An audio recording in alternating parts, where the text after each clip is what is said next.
Jamás volverá a ver otra película como A Clockwork Orange, y como cada video, hablar de una cinta así de archirrecontra conocida y esperar agregar algo más al enorme mar de las cosas que se han dicho al respecto es algo difícil. No basta decir que solo porque es una de mis cintas favoritas y de uno de mis directores favoritos. La influencia que ha tenido esta película para distintas áreas académicas como la antropología, psicología y sociología resultan vastas. Se ha escarbado hasta el último minuto con tal de sacar algo más que decir, y en mi caso me quiero concentrar en aquello que más me llamó en su momento, de las escenas que más me han impactado y cómo mostrarlas así de manera explícita le hizo saber al mundo que presenciar actos de violencia no debía ser un tabú, pues de alguna manera se convirtió en un espectáculo común en el séptimo arte. Déjenme levantarme. Get down, get down.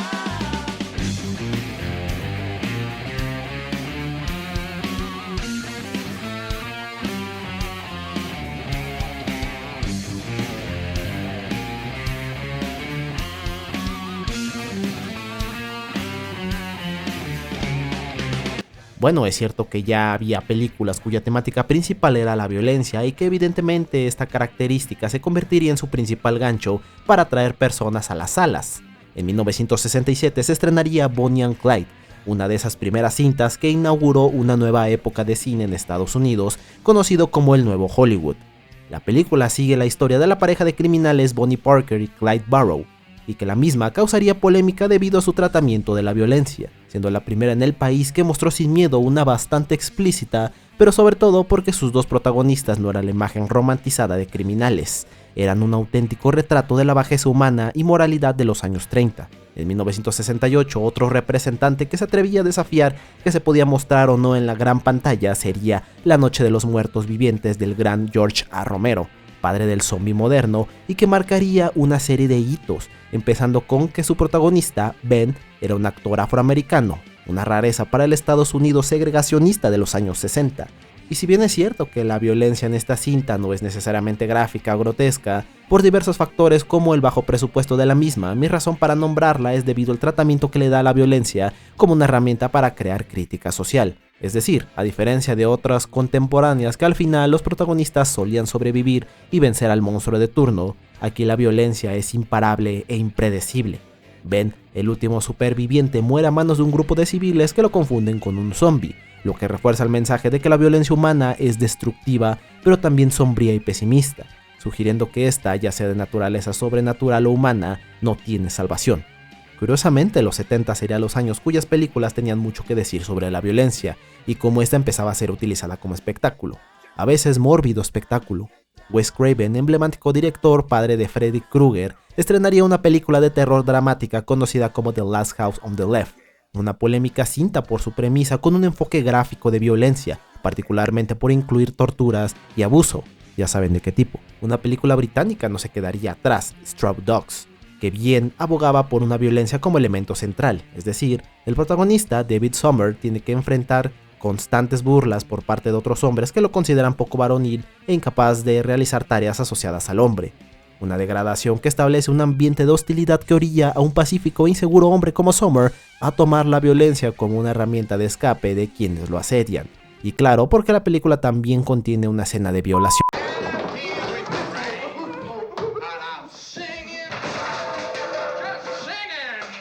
¿Saben qué otra película trata también del abuso y la violencia? Exacto, Kubrick tenía un panorama mucho más liberal para mostrar esto. No creo que Stanley Kubrick necesite una presentación, es uno de los directores más reconocidos a nivel mundial, un ser que al que puedo decir con total seguridad no tuvo malas películas, y quizás una de las razones que me baso para decir esto es debido a la diversidad de temas e historias que trató. Por ejemplo, una de sus primeras películas rápidamente se consolidó como una de las mejores en el tema de los robos o atracos. The Killing de 1956 trata sobre un robo planeado a un hipódromo, basado en una novela titulada Clean Break de Lionel White. Cuenta la historia de un experimentado atracador de bancos llamado Johnny Clay.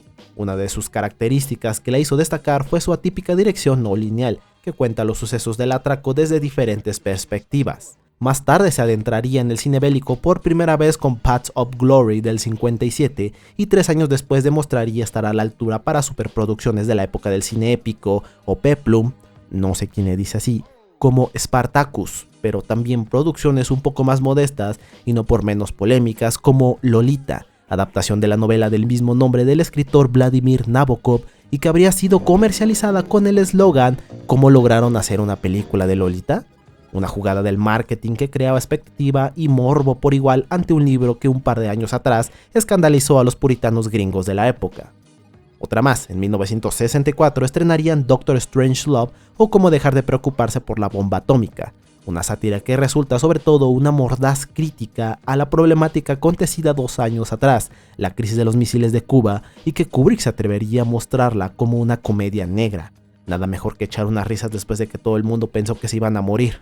Pero quizás no hubo mayor película en su filmografía que lo marcara tanto en ese momento que la que es considerada su magnus opus, 2001, Una odisea en el espacio. Una cinta enigmática en todos los sentidos, pero que sin dudas sirvió como pilar para la ciencia ficción moderna. Pero hasta ahí lo dejaremos porque pienso más adelante hacerle su merecido video. Ahora cabría preguntarse, ¿por qué después de todo esto Kubrick apostaría porque su próximo proyecto fuera la adaptación de un libro del que literalmente pocos habrían escuchado? Es increíble cómo hoy en día se siga hablando de esta historia gracias a Kubrick, pero pocas veces se aborda a la verdaderamente detrás de todo. Anthony Burgess fue el escritor y lingüista británico responsable de la novela del mismo nombre, pero con un pasado bastante trágico en realidad. Se dice que la novela empezó a fraguarse en la mente de Burgess desde el año 1944, cuando su esposa fue víctima de un atroz crimen. Un grupo de soldados estadounidenses la atacarían, lo que llevó a este hombre a reflexionar durante años el tema de la violencia juvenil y la moralidad. Y resulta curioso cómo en la década que se publicó en Inglaterra haya sido los años 60, una época de cambios por todo el mundo, siendo uno de los epicentros la gran urbe de Londres. Es justo en estos años donde la contracultura se hace notar por primera vez. El aumento de la juventud y por ende de los crímenes que esta demografía ocasionaba generó alarmas en la sociedad británica.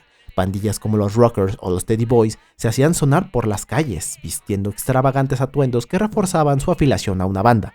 Los Drugos, el grupo en cuestión, tanto en la novela como en la cinta, resultan ser versiones exageradas y mucho más violentas ante los verdaderos crímenes que ocasionaban estas pandillas en la vida real. Pero en esta historia de violencia podía darse esas libertades cuando dejaban en claro que todo transcurría en un Londres atemporal y distópico. Son varios los motivos para que Kubrick escogiera la novela A Clockwork Orange para realizarle una adaptación fílmica. Después de 2001, una superproducción con enormes desafíos técnicos y un presupuesto elevado, Kubrick necesitaba algo más rápido, barato, y sería la adaptación de una novela como La Naranja Mecánica, lo que inesperadamente salvó al director. Fue filmada en 4 meses y con un presupuesto relativamente bajo. La Naranja Mecánica bien pudo haberse convertido en solo una película transitoria, una espera para la próxima gran producción de Kubrick, e irónicamente resultó todo lo contrario. La historia cobró una increíble fascinación por la psicología humana. La trama era perfecta para que Kubrick pudiera explotar uno de los tópicos que pocas veces había profundizado en sus filmes, la violencia extrema como parte de la naturaleza humana. Tras la censura que sufrió Lolita, quizás Stanley Kubrick vio en La Naranja Mecánica la oportunidad perfecta para abordar un nuevo tema controversial que pusiera de pies al mundo. De la mano de un joven aparentemente educado por su manera de hablar, de vestir y sus refinados gustos por la música clásica, pero que en el fondo esconde una de las personalidades más brutales que se ha visto en el séptimo arte. Y es que es imposible añadirle algo más a esta primera escena, una que entra por los ojos, te hipnotiza con la extravagancia de la misma. El protagonista es el elemento central en el plano. No solo refleja su papel protagónico o su liderazgo, sino su ego, su incapacidad de empatía que hace ver a los demás como seres humanos, sino como extensiones de sus propios deseos. El bar Lácteo Croba, lugar que solo tiene 2 escenas en toda la peli, resulta tan impactante, tan raro y distante de un típico diseño en un lugar de esparcimiento que estoy seguro jamás se te olvida la primera vez que lo ves. Un santuario de la masculinidad tóxica, donde los protagonistas masculinos van a beber mientras representaciones de mujeres están ahí para servirles, ya sea de mesas o proveedoras de sus deseos. Aunque no solo se trata de un grupo de deseosos de experimentar la famosa leche plus, una droga que parece estimularlos o tal vez darles el valor para cometer fechorías. Y para muestra, la primera víctima que presenta la cinta es un vagabundo ebrio debajo de un puente, un paria de la sociedad solitario y que nadie se molestaría en ayudar. La paliza que le dan al pobre hombre solo es justificada por el protagonista como una necesidad ante una persona que él considera no digna de su presencia. El tema de la mentada ultraviolencia, palabra clave para describir el gusto por querer hacer la maldad, resulta una de tal peso que su repetición constante por parte del protagonista deja en claro su normalización. El mundo que habita Alex DeLarge, el distópico Londres tomado por la perversión de una juventud sin futuro y los drugos como pilar que da forma a la idea de un nuevo sentido de existencia.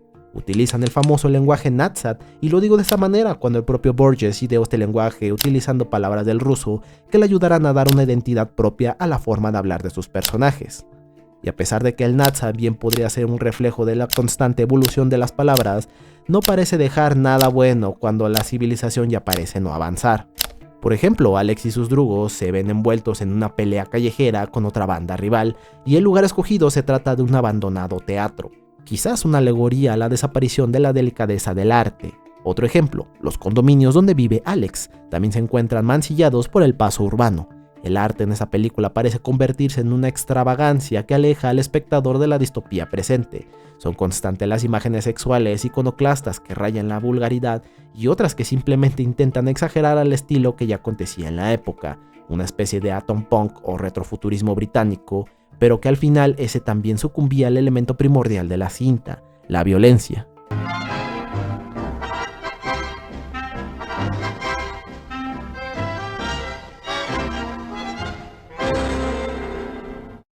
El cine, como un medio que necesita de la exposición para poder mostrar sus mensajes, ha utilizado siempre a la violencia o al impacto físico como un vehículo que busca provocar intensas emociones. Y es que, como la naranja mecánica expone, la violencia es una condición natural del ser humano.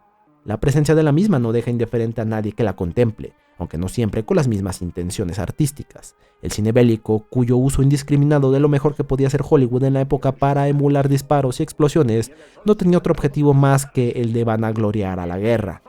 El western, que por esos años también estaba experimentando su amanecer, ofrecía violencia justificada hacia otras etnias simplemente por ser retratadas como ajenas a los símbolos estadounidenses.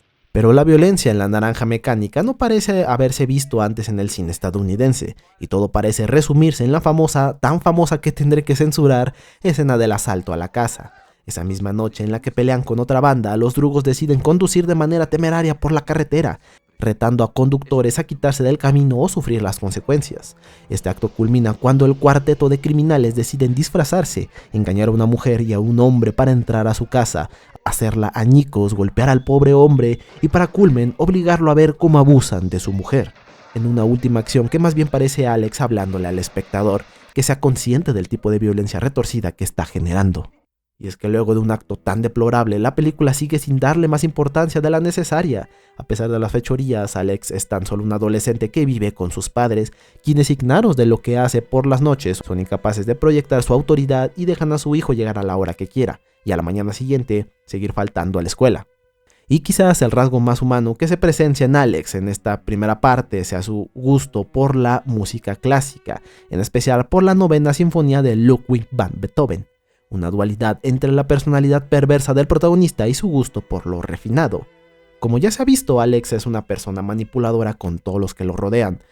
No solo es capaz de ejercer violencia contra sus propios compañeros cuando uno intenta robarle el liderazgo, sino que después de todo, lo retoma como si ya todo fuera agua pasada. Sin embargo, y aunque parezca inverosímil, sí hay una línea de la violencia que Alex no ha rebasado, pero con su estilo de vida y pensamiento solo era cuestión de tiempo, el asesinato.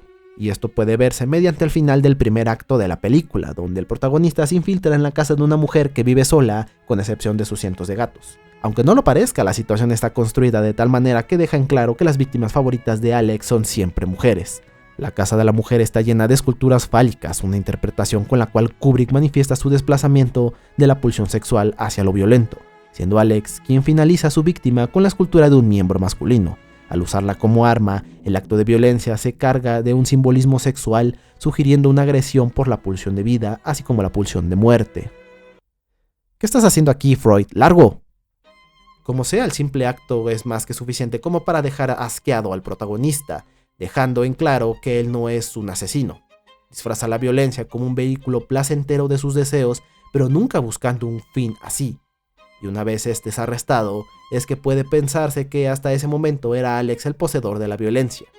En Vigilar y Castigar, Michel Foucault establece que no siempre la violencia y el poder eran lo mismo, El poder puede ejercerse de muchas maneras y no siempre el uso de la violencia es su mano derecha para lograrlo, sino que a veces el hecho de recluir individuos peligrosos es más que suficiente como para convertirlos en un engrane más de la sociedad moderna. Y es así que Alex, desde el momento en que ingresa al penal, se ve completamente desprovisto de poder actuar mediante su verdadera naturaleza. Es en prisión el lugar donde comienza a comportarse de manera ejemplar, pero nunca dejando por completo sus deseos de sadismo, control e instintos concupiscentes. El Estado en la Naranja Mecánica ejerce su poder mediante la vigilancia, la disciplina y el control de la conducta, pero poco es suficiente para este distópico universo donde las cárceles tampoco son verdaderos centros de rehabilitación social, sino campos de concentración de individuos incómodos para el Estado. Miren, quiero ahorrarme un poco esta explicación porque tengo pensado hacer un video completo sobre las cárceles, pero al menos quédense con lo que dice Bárbara Mastronardi. Lo real y su eterno retorno espectral, La Naranja Mecánica de Kubrick retoma la violencia como elemento constitutivo de la modernidad, patrimonio común de los dos polos en conflicto, la sociedad y el individuo, y lo que hace desde una realidad muy concreta, la sociedad inglesa norteamericana de los años 70. Si bien la versión del director no recurre a la tragedia griega como género para su transposición, podríamos decir que el diálogo con este género se da a partir del tratamiento del tema de la novela que realiza el cineasta. Entendiendo entonces los principios de realidad en los que está basada la película, es momento de hablar del tan famoso, doloroso pero intrigante tratamiento Ludovico.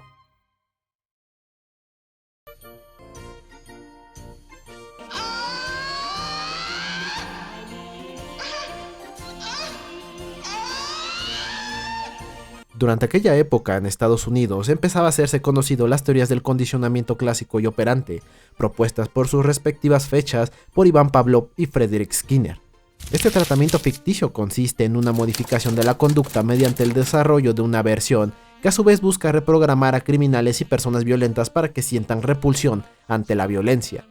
¿Cómo logran esto? Amarrándolos en una silla, imposibilitándolo de que los pacientes puedan cerrar los ojos, administrarles una droga que induce a las náuseas y obligándolos a ser espectadores de largas y agobiantes escenas de violencia explícita.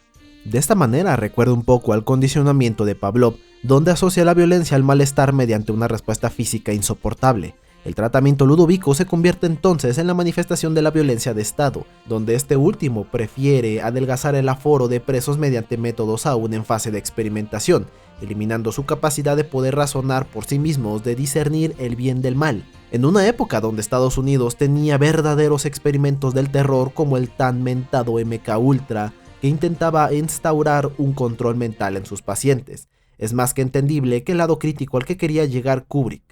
Por su parte, Burgess siempre sostuvo que el mensaje central del tratamiento Ludovico era hacer una crítica al control gubernamental sobre el libre albedrío, y aunque el experimento resulte a primeras un éxito, convirtiendo a Alex en un ejemplar ciudadano, en realidad lo que hace es dejar de ser un ser humano en el sentido moral, pues su capacidad de elegir ha sido anulada. En La Naranja Mecánica existe un constante debate entre el director y escritor, algo propio del temperamento de Kubrick, quien ya antes había discutido visiones artísticas con otros escritores como Vladimir Nabokov y Arthur C. Clarke. Anthony Burgess publicaría en posteriores reediciones de su libro un nuevo prólogo donde aclara ciertas cosas con respecto a la adaptación de su novela. Burgess consideraba tener mejores obras y que lamentaba cómo éstas quedarían enterradas en el olvido debido al abrumante éxito de La Naranja Mecánica.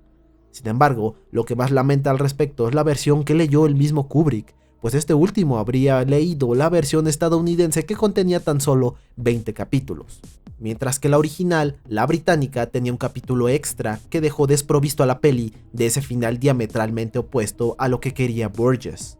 El número 21 tiene un significado para Burgess, pero en un momento hablaré de eso. El verdadero escarmiento de Alex no comienza sino hasta que éste vuelve a ser libre. Sus padres han rentado su habitación a otra persona que los trata mejor. El vagabundo que apaleó en el pasado lo reconoce y junto a otros compañeros lo agreden. Se topa con un par de policías que resultan ser sus antiguos drugos, quienes ahora asimilados por el poder del Estado, tienen la libertad de violentar a Alex sin temor a represalias. El tercer acto es ahora todo lo contrario a lo acontecido en el primero. Alex ya no es el depredador que puede atentar contra otros con total libertad, se ha vuelto la presa de la violencia del mundo que habita. Y es que, a los ojos de la sociedad, él es ahora un ser extraño, ajeno a cualquier cualidad humana como lo puede ser la simple defensa, y esto es lo que lleva a su aparente único consuelo. llegar por casualidad a la casa del hombre cuya vida arruinó también. Ahora lisiado en una silla de ruedas con una esposa ahora muerta, el escritor le ofrece asilo hasta que se da cuenta sobre aquel hombre que aloja. La violencia trae consecuencias. Una de las más observables son los deseos de venganza, la necesidad casi patológica por devolver la probada. Y a los oídos del escritor llega que es capaz de hacerlo colapsar si reproduce la sinfonía de Beethoven que tanto a Alex solía gustar. Es curioso cómo el uso de esta pieza musical para el tratamiento resultó en el peor de los castigos que ha recibido el protagonista. Una de sus únicas características que lo llevaba a ser un ser humano haya sido su gusto por este arte y que ahora sea una versión del mismo. A lo largo de toda la cinta se nos deja en claro que a Alex le gusta esta sinfonía en especial debido a que le sirve como canalizador de sus impulsos violentos, reforzado por las imágenes de violencia que pasan por su cabeza. Resulta que ahora la música que solía inspirarlo ahora lo atormenta a tal grado de pensar su propia muerte. La Naranja Mecánica es una película que trata de defender la violencia, sí, no justificarla mediante el albedrío o su libre uso indiscriminadamente. Se trata de una condición humana que, al ser desprovista en un sujeto, lo deja completamente vulnerable a la violencia de los demás. La razón por la cual Stanley Kubrick y Anthony Burgess se distanciaron después de culminada la filmación fue debido a la interpretación misma del libro. Kubrick había creído haber leído la historia íntegra, sin saber que se sometió a la mutilada versión americana, una desprovista por consejo del editor de Burgess del último capítulo, el 21, uno que el escritor consideraba crucial para terminar de entender su obra. El número 21 tiene una simbología especial para el autor, simboliza la edad mínima para alcanzar la madurez, el cambio que permite a los imberbes jóvenes empezar a convertirse en adultos racionales. En ese capítulo, Alex madura y cambia. Después de que su condición violenta regresa a él, tras su intento de quitarse la vida, se da cuenta de que está cansado de la ultraviolencia y empieza a considerar un futuro diferente. Comienza a fantasear con formar una familia y dejar atrás, por cuenta propia, su pasado violento. Y es que Burgess consideraba que existe el cambio, la redención y que la violencia no es otra cosa más que un impulso que se transmuta al cambio. Pero Kubrick no vio esto. La película tiene su final con Alex recuperándose en un hospital, ganándose el favor del ministro y la atención de los medios de comunicación como un mártir del terrorífico método Ludovico. Y la película acaba no sin antes mostrarse nuevamente esa misma expresión impertérrita, vacía y penetrante del Alex de la primera escena. Para la película y por ende Kubrick, la violencia es irremediable y que una vez se recupere, volverá a ejercerla como en el inicio. Esa fue la cuestión. En términos de trayecto, infinitamente Kubrick era más conocido que Burgess y una película siempre llegará más lejos en términos mediáticos que un libro. Es así que la adaptación fílmica de La Naranja Mecánica terminó devorando al libro y Alex, el Alex que todos describen y tienen en el imaginario social, es un simple ser lleno de maldad. La manera de presentar a una persona sin escrúpulos, protagonizar una película y verla hacer toda clase de horrores, claro que no pasaría desapercibido por otras casas productoras para sacar productos similares, aprovechando el empujo que había hecho la cinta de Kubrick en términos de qué mostrar en la gran pantalla. In here, survival rules. Okay. La violencia de La Naranja Mecánica permitiría a más producciones en el Reino Unido estrenarse. Ese es el caso de la filmografía de Alan Clark, donde historias brutales, decadentes y con una fuerte crítica social a la estructura setentera de un Reino Unido en recesión permeó los peores años de la juventud. Posteriores propuestas utilizarían a la violencia como herramienta narrativa. Ese es el caso de I ragazzi de la Roma violenta del 76, una película italiana perteneciente al género de explotación, que al igual que La Naranja Mecánica se valía de la violencia y el abuso de una pandilla para mostrarse abiertamente. España, por su parte, al verse imposibilitados de estrenar La Naranja Mecánica en sus cines, debido a la fuerte censura de Franco, optarían por aprobar versiones locales que recordaban mucho a la peli de Kubrick. Ese es el caso de Una gota de sangre para morir amando, de 1973.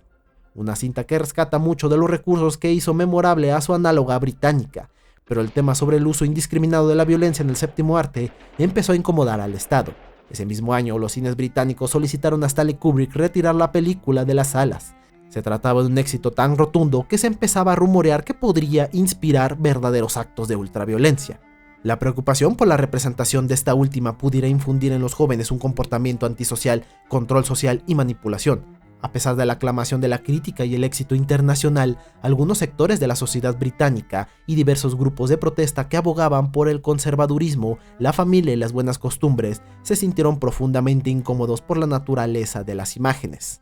Kubrick, al ser consciente de la controversia, decidiría retirar la película de los cines en todo el Reino Unido por cuenta propia. No se trató de una prohibición por parte del gobierno, sino una medida preventiva del director, quien temía por su vida y la de su familia, pero además porque temía que su película fuera a ser el chivo expiatorio de los problemas sociales que el gobierno no había logrado resolver.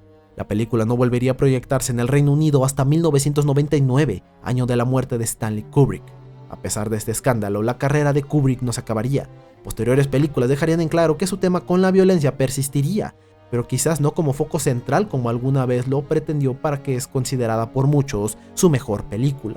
Lo que hizo diferente a La Naranja Mecánica fue una mezcolanza de un montón de factores que influyeron, como la estilización extrema, su uso de la música clásica, los planos simétricos propios de la cinematografía, su perspectiva filosófica, pero también su cuestionamiento a lo que estaba mostrando en pantalla y el papel del testigo visual que le daba al espectador. El impacto mediático, como ya dije, permitió que otras películas se sintieran más libres de mostrar violencia sin restricciones, curiosamente en Estados Unidos, la tierra natal, y que por cuenta propia Kubrick abandonaría. Películas como Taxi Driver, The Warriors, Scarface o Robocop mostrarían a la violencia como una narrativa que pudiera ser más que puro entretenimiento para su espectador, pero quizás no hubo mayor alumno de esta escuela que el mismo Quentin Tarantino, quien en los 90 llevaría la estilización de la violencia a un nuevo nivel con sus películas, donde la misma es una completa locura de espectáculo. Pero eso, hasta otro video. Y bueno, hasta aquí acaba el video. Nuevamente muchas gracias estoy enfermo, pero gracias nuevamente por quedarte hasta el final. No olvides comentar, suscribirte, darle a la campanita para que no te pierdas ningún video, y pues nos estaremos viendo pronto. Yo soy García, cuídense mucho, los quiero, chao.